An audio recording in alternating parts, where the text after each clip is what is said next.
Coming in Hot is presented by Botano. The game starts now. Here are your hosts, Brent Wallace, Jason York, and Bobby Ryan.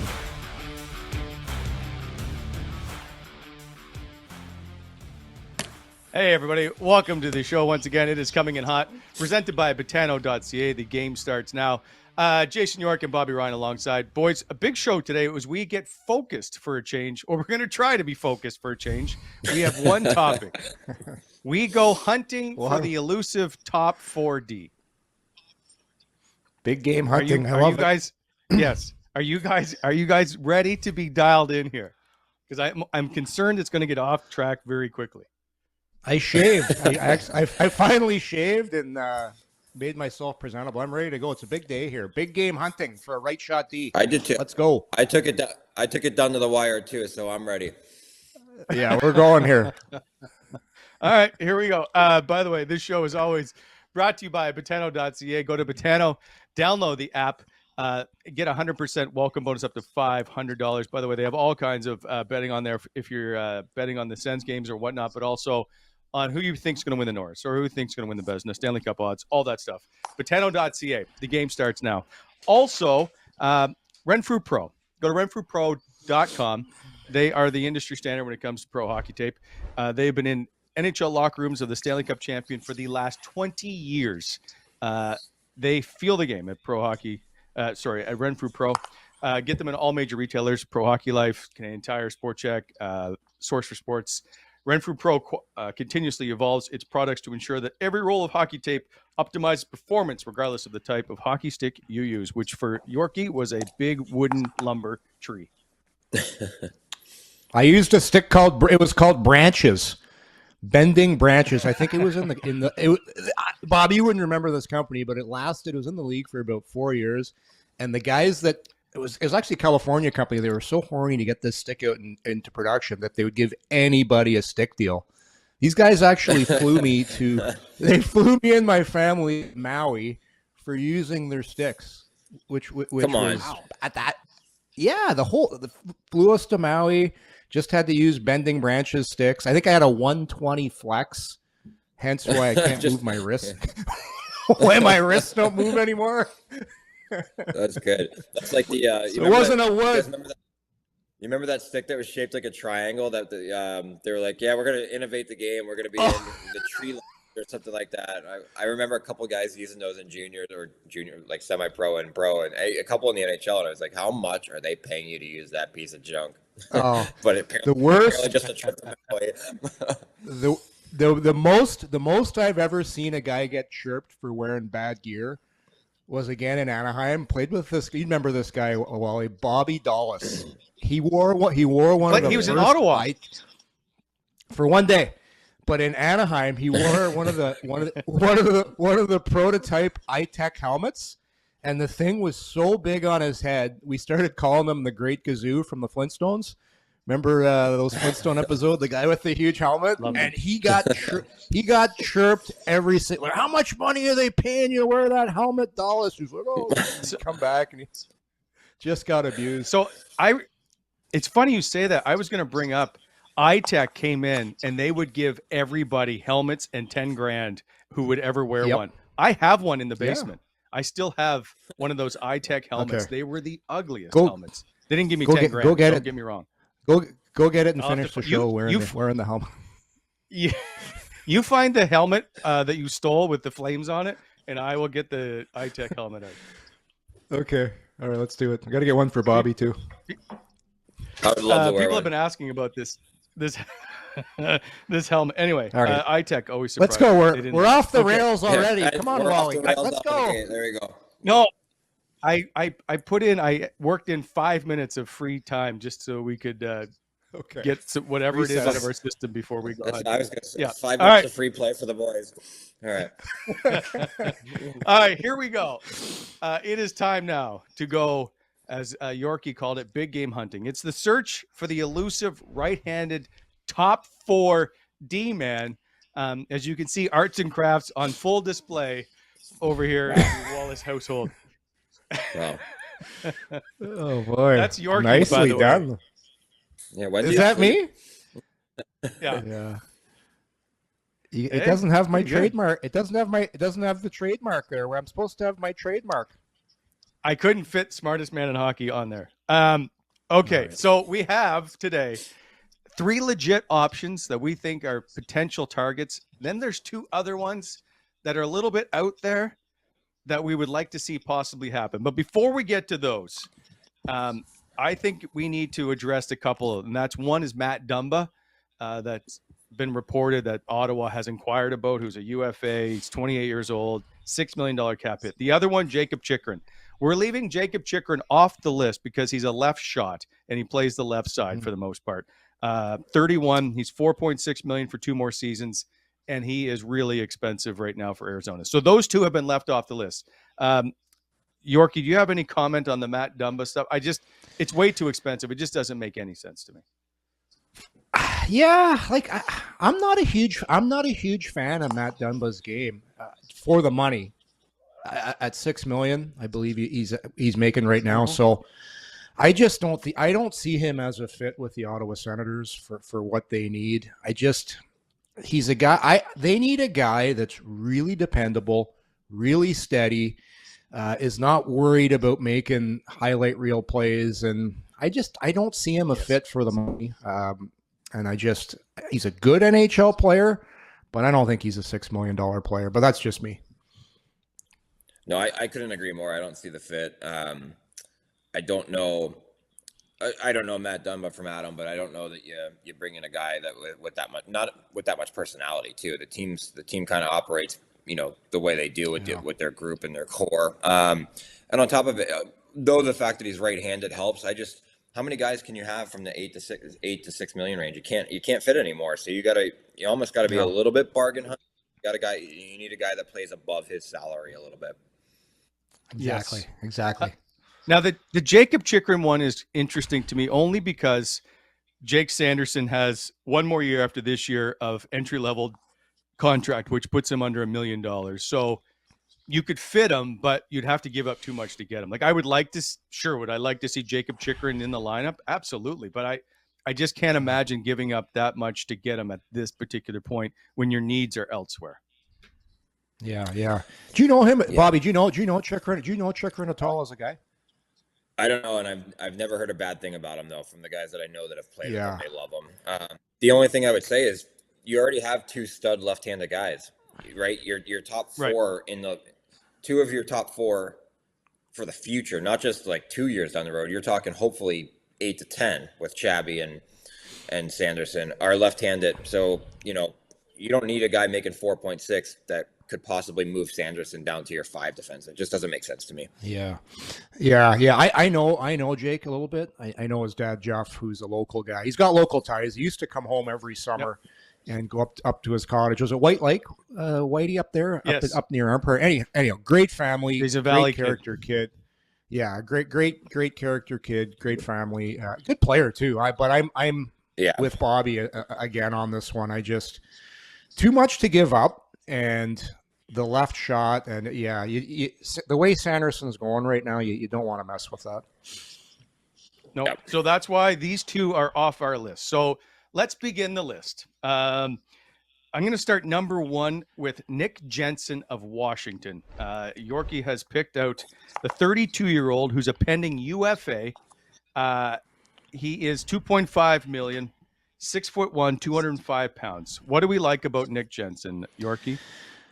I'll tell you, every time I watch this guy play, he's a guy that's built for today's game. He can skate, he can move pucks, he can do exactly what we talked about on the last pod that a lot of Ottawa's blue liners struggle with, and that's getting the puck up to your forwards cleanly, crisply, on the tape and in transition.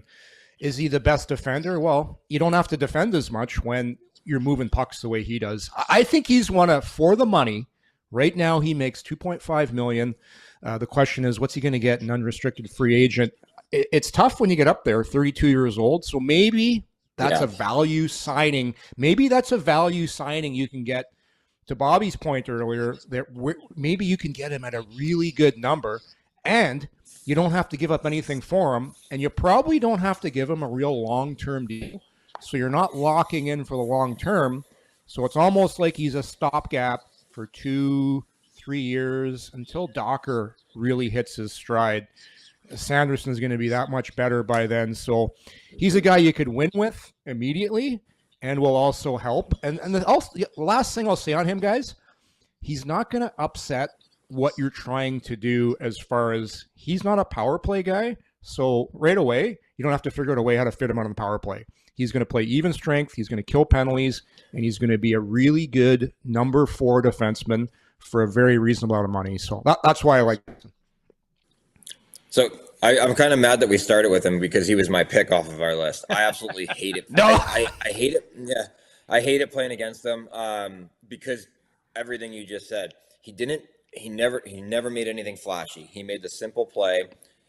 He was very good at going back for the puck on the forecheck and evading that first check and just moving it and just getting rid of it. And guys that can do that are impossible to forecheck over time. And he just doesn't make that glaring mistake. And that's what you want from a guy that's going to be protection for a Shabby or protection for a Sanderson.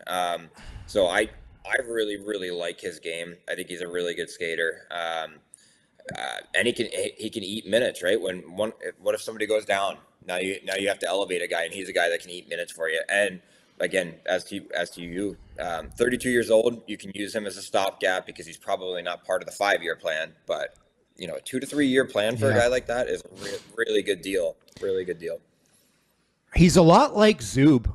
Like they're very similar, and guys like that. So one thing Bobby said earlier about bringing in a guy like Matt Dumba, big personality. How's he going to fit inside your locker room? Well, Jensen is just going to come in. He's just going to be one of those guys that's part of the group, going out for dinner with guys. He's not going to complain. He's going to do his job. The other thing too, guys, he doesn't, at 32 years old, he doesn't have a lot of hard miles on him. He came out of, I think he came out of Michigan Tech or one of those schools, but he only played, 30, 40 games a year, and I think he's only played around 450 NHL games. So he's not one of those guys that's already played 700-800 games at age 32. So his body, it's a young 32. So I like him, but I just think there's going to be some smart scouts out there that are going to pay for a guy like that. But you never know. Yeah. You never know. So we'll see. But it's funny you picked him, Bobby. I was every time I watch him, I'm like, how come nobody appreciates this guy? He's making $2.5 million, and I think he's Washington's most reliable defenseman. I could not agree more. A couple of things here. One, he's playing 20.58 a night, which is a career high for him. He's only played 450 games. Yorkie, as you said, played at St. Cloud State.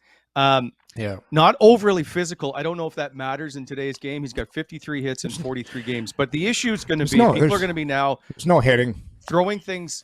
No, I know. And so they're going to be throwing things at the screen going, Washington is in the wild card race right now. They're fighting they're not going to get rid of someone they need. So this summer going to be, yes. So I just want to point out that we're thinking this is a summer signing for people that are like, well, you're not going to make the trade now. So I don't want people yelling at us. I just want to make that clear. Although they yell at us all the time. Summertime deal, Wally. And the great thing about a summertime deal, it doesn't cost you anything. It's just money. You're not giving up draft picks and assets, and so I like it. Yeah. So let's move on. Okay. Number 2, I'm going to go Damon Severson from New Jersey, 28 years old, making $4.16 million. He again is a pending unrestricted free agent, 6'2", 205 pounds, 606 career games, 1943 of ice time. He did play 23 and a half minutes last year, so it's down like 4 minutes. They aren't using him to kill penalties. He's 5th on the team for shorthanded minutes. Now, the one thing I did see is, and Bobby loves it when I bring up plus minus, his minus 126 is the second worst among D-men since 2014-15. Who's first? He gets a lot of, but Rasmus Ristolainen in Buffalo. Yeah. I think he's at like minus 186 or something. Fairways and greens for Ristolainen. He's just scraping the ball right now. Right down the middle. Automatic one putt. Dialed. So Damon Severson's getting a lot of it. Again, New Jersey's not moving him while they're trying to fight for a Stanley Cup, but Severson's getting a lot of attention for the play, only being 28. Is he going to be way too expensive? at 4.16 when he's going to get a raise? Is he going to get $6 million as a unrestricted free agent? I don't know. Man, it's tough. I don't know the market on a guy like that.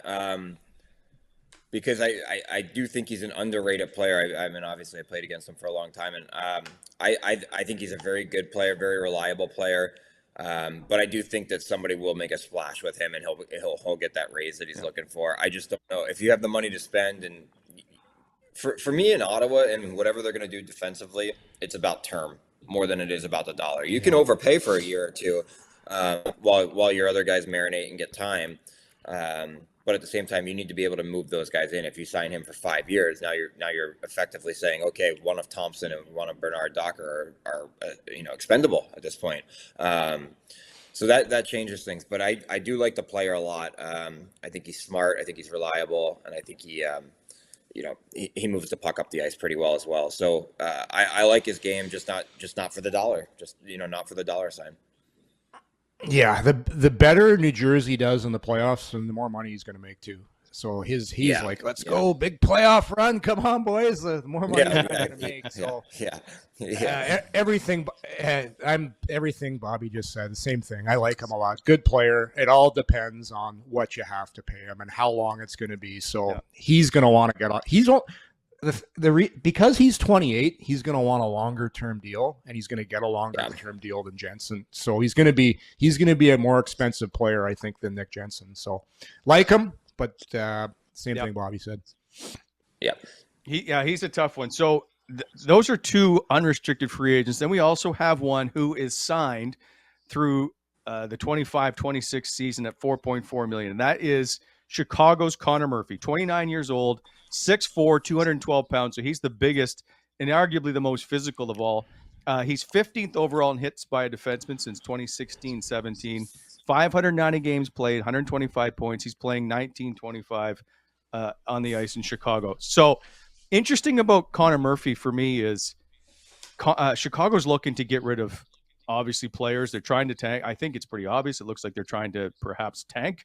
I know that you're not supposed to say that. I would think that they could make a trade for him at the deadline if they wanted to and bring him in. I'm going to Yorkie, you're the D. What do you think of Connor Murphy? He's played on a lot of bad teams, hasn't he? I'm just going over looking at where he's been throughout his career. So Arizona. He's a guy. Yeah, but everything I've heard about him, really good character guy. Obviously, Chicago thinks a lot of him. He's wearing an assistant captaincy. He's just a steady guy. He's big. He can go out and munch minutes. He's probably not quite as nimble and skilled as a Severson or a Jensen, but you get a bigger body. Again, it's gonna depend. Well, it's not gonna depend. I'm looking at, because I had him written down too. That's pretty good value at 4.4. But maybe a little bit of an overpayment for what you get out of Connor Murphy. Yeah. So I think he's a guy that's making a lot of money in Chicago. I know you have him signed for 3 more years after this year. If it was 1 or 2, I would say, yeah, that's good. But 3 more years at that number, that's just a little too rich for my blood. Not that I don't like the player. But if I could get him, wait a second, Yorkie, $3 million. Hang on a sec. We just did a cap thing the other day where you said the top 4 guy should make around 4.5 to 5.5 million. He's 4.4. He's right in your number. Yeah, he's big, a top 4 physical guy. So listen. He's a top 4 guy on Chicago right now. But where we're projecting Ottawa to be 2 years from now, 1 year from now, I don't know if in a year from now, if Bernard Docker is not a better player than Connor Murphy. Yeah. So that's my thing with Connor Murphy. So Bobby talked about what Jensen does as a forward when you go back to forecheck him. He's a lot more elusive than a guy like Connor Murphy. If you forecheck Connor Murphy, the second forward knows the puck's coming up the boards. Where another guy like a Jensen has a little bit of escapability in his game. And that's what you need in today's game. So that's why I have Murphy on the list, but he's more of a guy that, maybe you think about him. But the the term scares me just a little bit with Murphy. Not that I don't like him. It's just a tad too expensive. Yeah, I agree. You guys are frozen on my screen, so everybody can hear me though, right? I got you. Yeah. Okay. I like the player as well. Again, I think Yorkie said he's been a top 4 on real bad teams. So I don't know if that's, indicative of the player or just of where he's been. You're looking at term. You're looking at 4.4 is probably a little bit of an overpay for what he would bring to your table, because if effectively you want Jacob Bernard Docker to be him next year and then move on and be a better player after that. And I think he can be. So this one's a no for me. The only thing I'll say too is that if you're going to acquire, and you guys know, American players don't generally want to go to Canada. So Jensen's an American player. When he's looking at UFA and Ottawa comes in, if Ottawa's paying 2.5 and somebody's paying 2.3, he's going, I can leave $200,000 on the table to stay in the States. That's just that's kind of the way things go. If you do look at a Connor Murphy and you think, okay, he's 4.4, maybe there's some salary that can be retained, and you make the trade for him, it is easier to get players to go to the U.S. to go to Canada from the U.S. that way. So that is something to think about. Is this right? Yeah, for sure. You'll have to overpay. Yeah. Like, I don't think he's got a no trade, or it might be a limited no trade move clause. But I did reach out to someone who is an active NHL player who's played with Connor Murphy, raved about him, said great things about him. Yeah. Thought of the 3 players of those 3 that he was the best guy to bring in. Now, maybe he's biased, I'm not sure, but he did really speak highly of Connor Murphy. Damon Severson, Bobby, as you point out, played with Shabbat and Matthew Joseph at the World Championships for Team Canada. So I don't know if that plays in a factor of having some familiarity with guys on the team, but I guess if you're looking for a Canadian, he becomes the only one of those 3. Yeah, he does. And I mean, I guess you can't really read into that because you talk about familiarity. They played together for a month, right? And maybe they got along great, and that's good. But if you look at a guy that is a pending UFA and Pierre Dorian's getting to the final minutes and says, "Hey, maybe I can get Chabby to shoot this guy a text." It does work. It does play a little bit of a factor when Chabby can say, "Hey, just we got something really good going on here, and we think in the next couple of years we're going to be a playoff team that's going to have some runs." It can sway a player. It actually puts something in their mind for sure. Did you ever Murphy send text to a player? Did I ever get sent or send text? Yeah. Yeah, I did. Yeah. I helped out a little bit in recruiting some guys over the courses of summers, and then not a ton, but then when I was doing my due diligence on going to Detroit, reached out and spoke to Dylan, who I knew a little bit. So yeah, just to hear about, I think it just helps to hear about the day-to-day stuff too. What the rink's like, what the travel's like, how's the airport, right?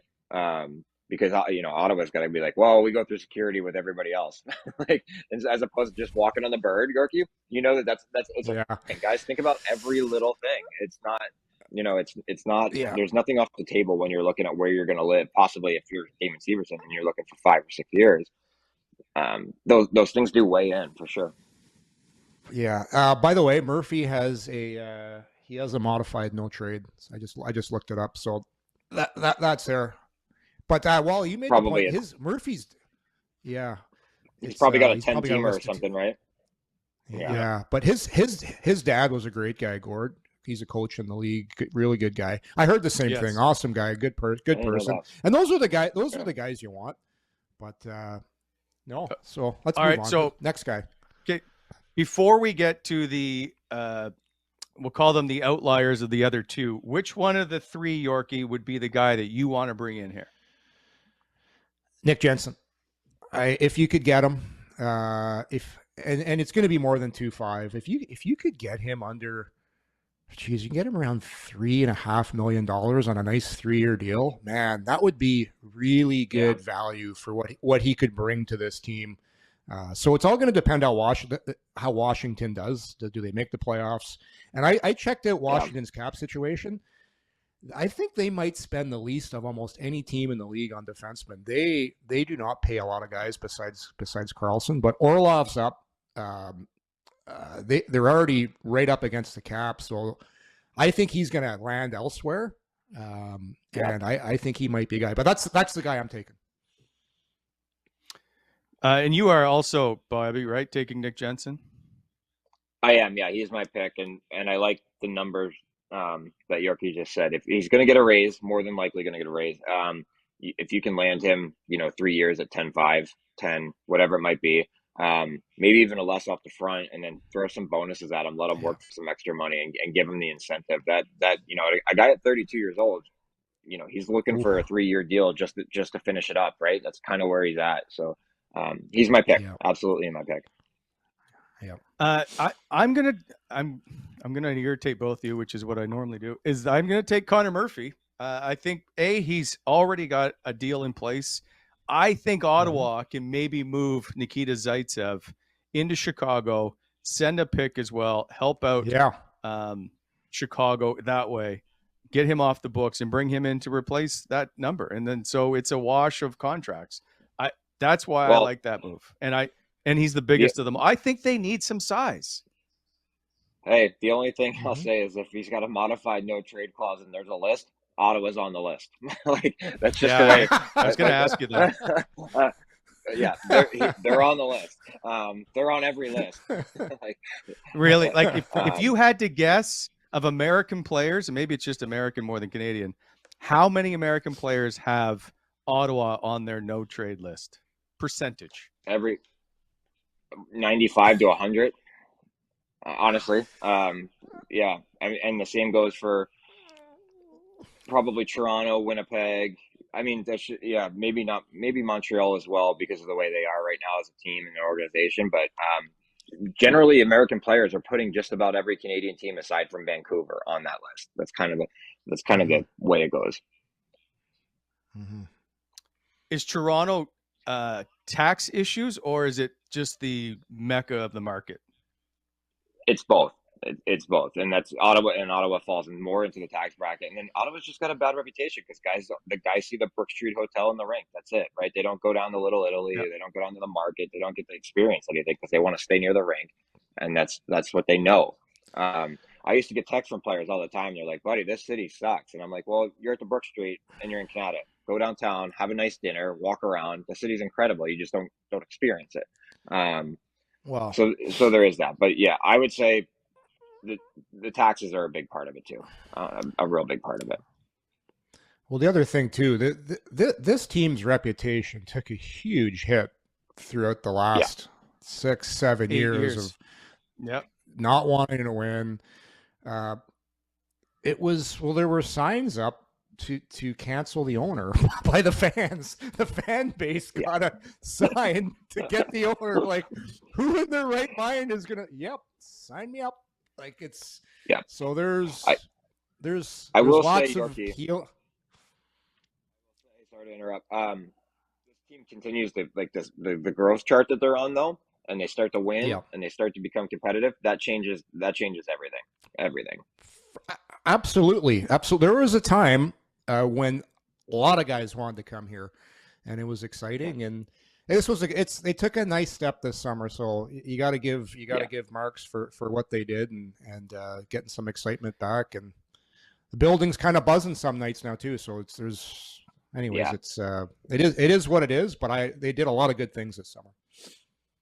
Well, agreed. Yorkie, when you played here, it was considered arguably the best run organization easily the best run organizations in hockey, one of the best minor leagues feeder systems there was. It was extremely well run, despite it was bankrupt at the same time. And it was extremely well run.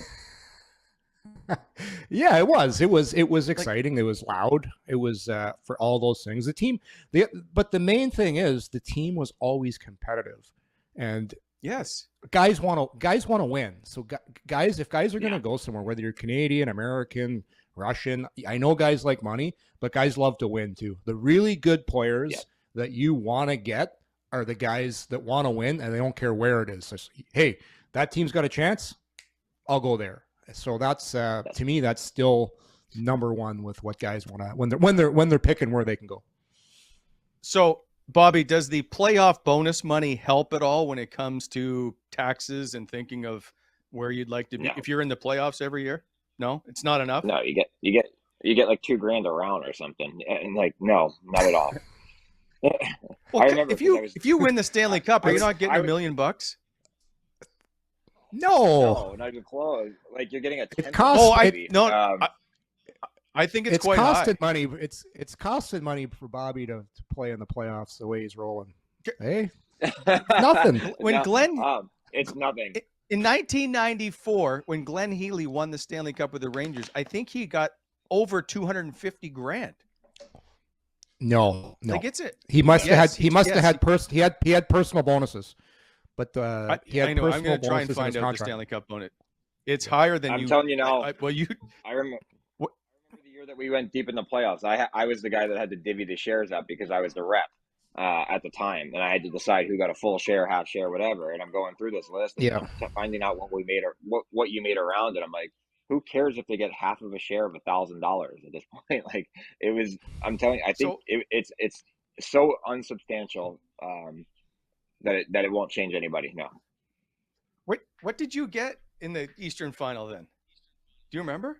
I can't. I remember getting the check and just thinking it was nothing. It was very, very small. I'll actually go back and look, and then I know a guy that's won a couple of cups lately. I'll call him and find out what they got and talk about it next show. But he had told me, he said, what you think is not what you think, or what you get. Sorry, it's very small.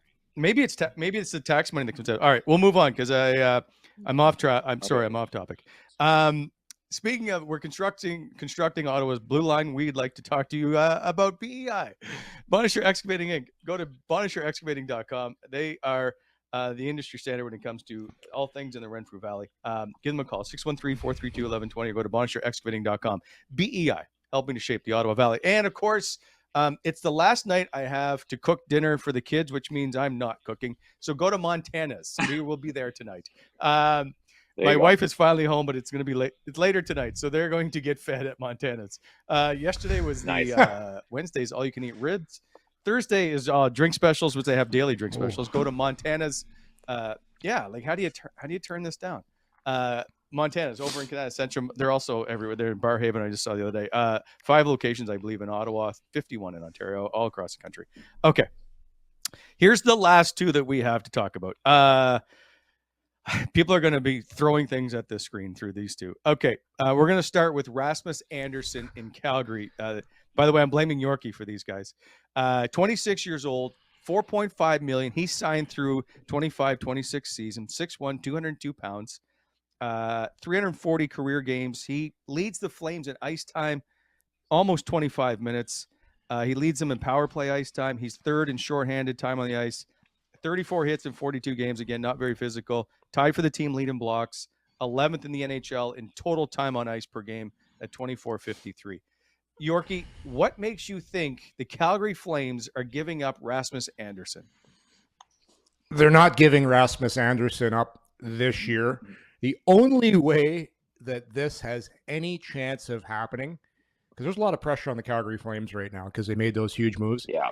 If they crap the bed this year and they miss the playoffs, there's going to be huge changes in Calgary, and they're going to start at the top. So this is just a potentially pie in the sky of who I would want if I had my pick to go out in the NHL right now and identify a defenseman that I think could come in here.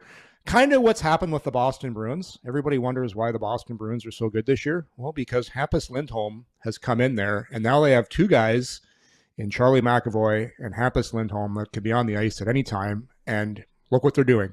So if I could pick a guy in the league, I would want this guy. He's 26 or 27 years old right now.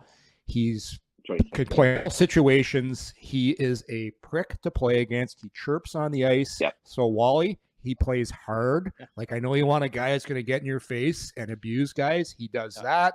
He skates. He does everything. And he does everything for the bargain basement price of $4.5 million. And I'll tell you something. One thing the Calgary Flames haven't had in a long time is an elite right shot forward in the prime of his career.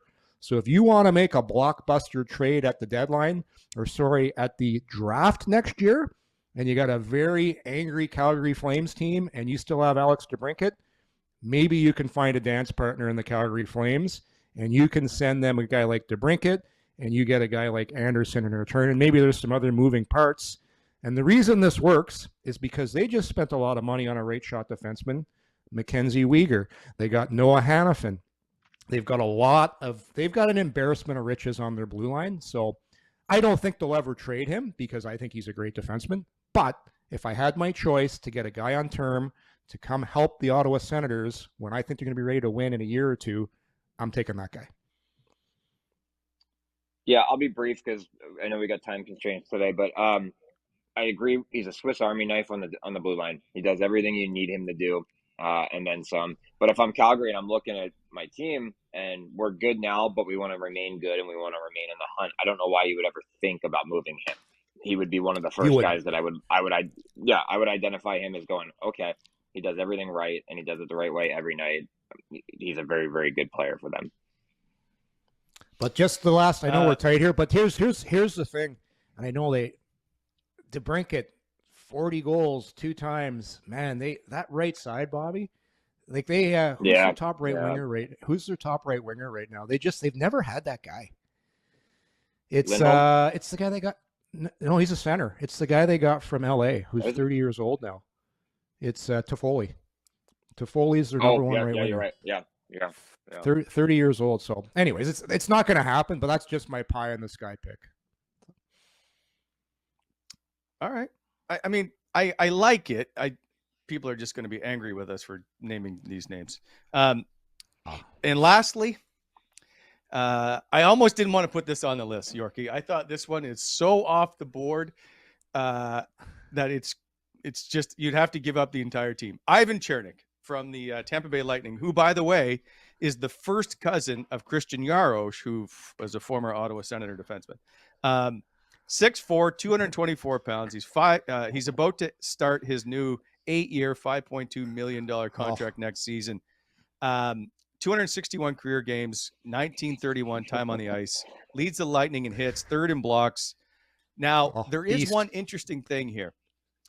He does not have a no-move clause next season. It's the following year a full no-trade kicks in. So they do have 1 year to move him if this were to ever happen. Please explain yourself, Jason York.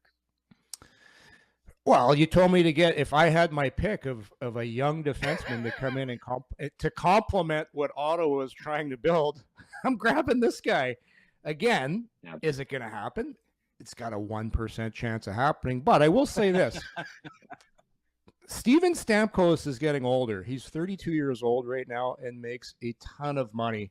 Again, my chip that I'm trading here is Alex DeBrincat, because Alex DeBrincat is worth a shitload if you put him out in the free market. Probably not, but this would be the type of player that if you're going to make a move to bring in a guy that's going to come with term, that's the kind of guy you want. Man, would he ever make the Senators blue line complete? You put him partnered with a Thomas Chabot or a Sanderson. He's just not a power play guy, but a minute eater, a shot blocker, a penalty killer. And what's he making? 5 and change, man. If you could ever get your hands on that guy, again, him and Rasmus Andersson are just 2 guys I really like as players. And if there was ever a way of them, they'd be near the top of my list. Yeah, I was raising my hand there because I wanted to sound like Mendes and say, "What are we doing here?"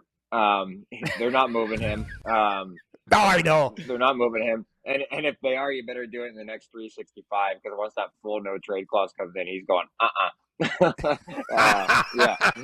Tarpa? Yeah. Hey, I live over on Davis Island. I'm playing tax free, making 5 and a quarter. I'm good. I'll be right here. The only way it works, because they do have Sergachev, who's about to make 8.5 next year with a new contract extension. Victor Hedman is 7.875. That's a lot of money in those two, but it's a lot of if money, man. they've been up against it before in the cap and had to move some players they didn't want to.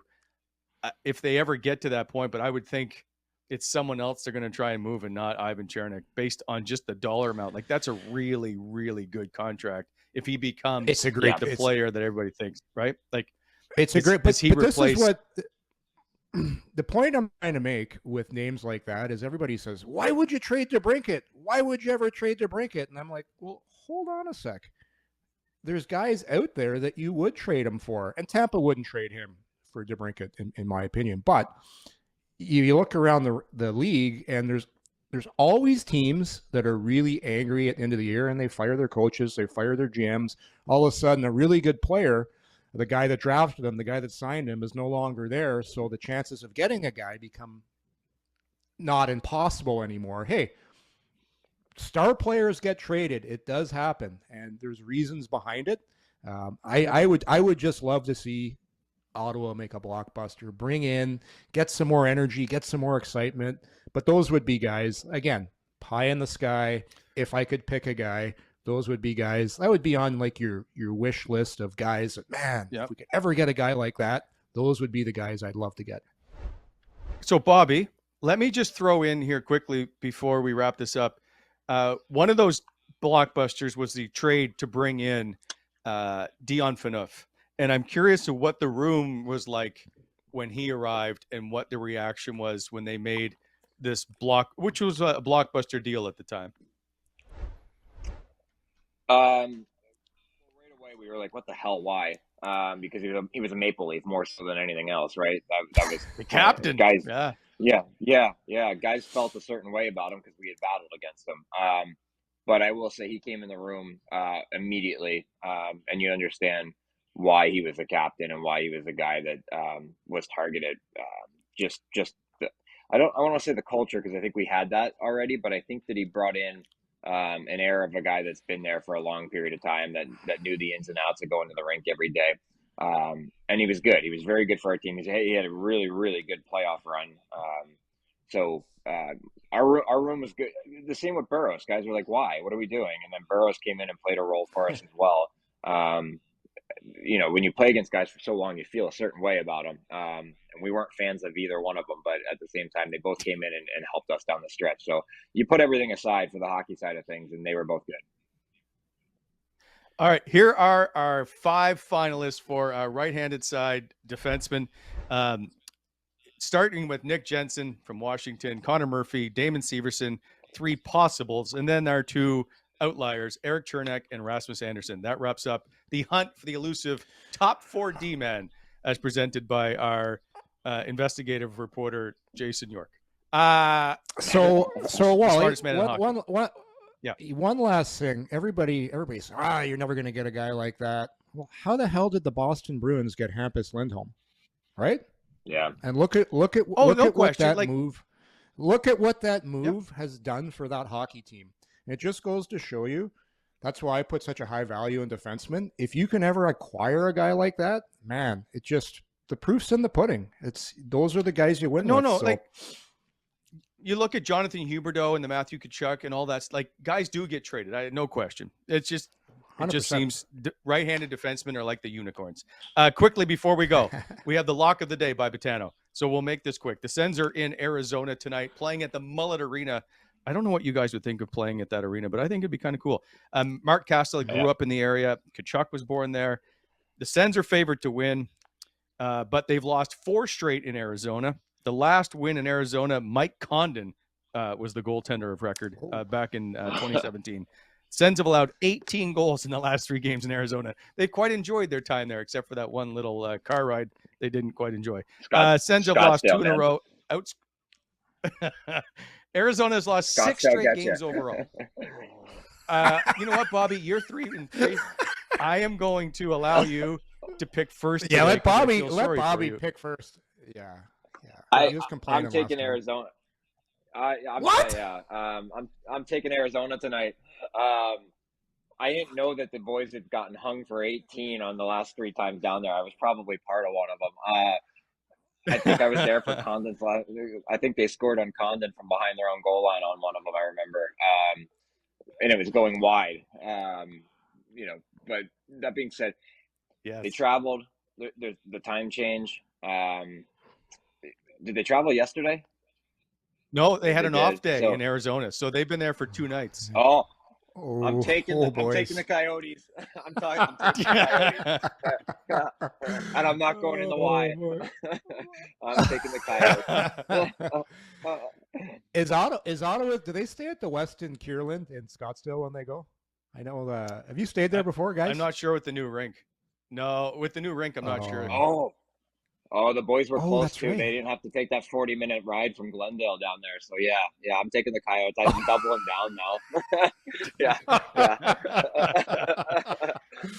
Oh, boys. Okay, So, so Yorkie, what are you taking? hey, I'm 6-0, right? Buffalo lost a couple nights. 6-0, man. I'm starting to feel bad. This is getting too easy. I was actually thinking Arizona for the reasons Bobby so nicely stated there. But I'm gonna give them a chance to come back here and get one. So I'll take Ottawa, although I'm not super confident about it. I'll take the Sens on this one. If we keep going here, if I keep losing, I'm gonna start playing rock paper scissors for money, Yorkie. Like, we're getting close. Oh, I'm actually getting mad because I'm not betting when I should be. Could be rich right now. Right.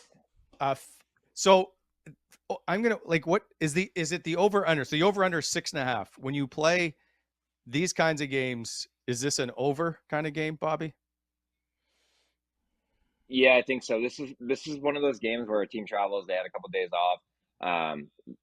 The stats don't lie. They've gotten hung for 6 the last 3 times, right? So that's there. And then those games get out of hand if you get down 1 or if you get down 2 or 3. You start to chase. They start to play a little more defensive, and then they start to take advantage of opportunities. And then both teams, special teams are good. Yeah, it's an over for me.